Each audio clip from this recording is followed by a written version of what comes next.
Welcome to Learn Short and Typing with VIKAS Sir. Progressive magazine exercise number 3 and 4 at the rate 100 word per minute, 840 words. Be ready? Start. Your address has referred to the economic resolution of the AICC session and what you call the bewildering changes taking place in rapid succession. I think changes can seem to be bewildering only to those who wish to remain where they are. Those who wish to go ahead see the changes as part of the changes which are coming about in the entire world. And while you may complain that changes are taking place too fast, let me tell you that there are many in the country who feel that the changes are not taking place fast enough. I do not dispute, in fact, I have said so many times that the private sector has made a substantial contribution in bringing about rapid industrialization and in broadening and diversifying the industrial base of our economy. But businesses and industry should be the first to acknowledge that this process of development had itself brought in its wake certain tensions and new problems, and unless these are effectively tackled, further development will be harmed. Our new economic and social policy resolution only seeks to identify the basic causes of tensions and unrest and you to remove them. I welcome your statement that the business community is aware of its obligations. This will improve the image of businessmen in the society of which they are a part. Full stop. It is possible to draw a minimum program of action and to implement it vigorously. Perhaps I could indicate a few possible directions in which businesses and industry could act in concert and could demonstrate their awareness of their social obligations. One of the most serious problems facing us is the adulteration of food and drugs. It is widespread evil which cannot be put down by government action alone.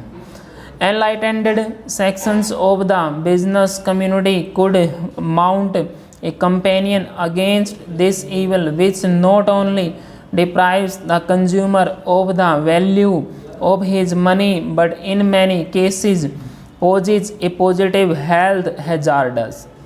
Nothing damages the public image of the business community in India so much as this unethical practice. Another social evil is rather a complex of social evils. It is what is termed as luxurious consumption. This is undesirable by itself because it dissipates the savings of the community into unproductive channels. It is both the cause and the effect of other antisocial practices such as tax evasion and tax avoidance. Next para.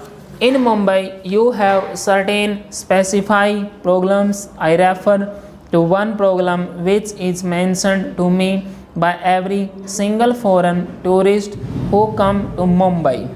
This is the entrance is the city. Now this is something which I have mentioned to the Chief Minister on every drive into the city and at practically every public forum where I have spoken. And I think this is a matter which the citizens of the Mumbai should take up on a large scale, whether it is the women's organization, whether it is the business community or anybody else. I think that if everybody acts together, it can be tackled. It is not a very large area, and I do not think that finances alone stand in the way. It is not only the image of Mumbai which is suffering, but Mumbai being one of the important gateways to India, it is the image of India which suffers thereby. You have, Mr. President, mentioned in your address the present policy of the government, which is to encourage the new entrepreneurship and talent. But what have businessmen done to identify and promote such talent, of which there is no dearth in the country? The bigger business and industrial establishments, by trying to foreclose profitable lines of businesses and sometimes by seeking to produce everything under the same roof or is in allied establishments, succeed in keeping out new talent from entering the business field. Associations such as yours and other chambers of commerce should draw up concrete scheme to foster new entrepreneurship and talent. One suggestion which was made at the last meeting of the custodians of the nationalized banks was that some of the senior and professionally qualified executives in bigger establishments who have the necessary skill could step out and start small scale enterprises to provide employment to young engineers and other technical personnel. They will, of course, get all help from the financial institutions in the public sector. Business associations could also play an important and more active part in encouraging businessmen and industrialists in the industrially backward areas. As regards the organizational setup of the new nationalized banks, I think there is hardly any need for me to reiterate the assurance which I have already given that we do not propose to set up a top heavy organization and we do envisage maximum possible freedom and flexibility of operation of individual banks consistent only with certain broad social objectives, and that the functioning will be completely insulated from extraneous political influences, but we do envisage that the banks should function as an active instrument for the furtherance of the economic and social objectives. Full stop.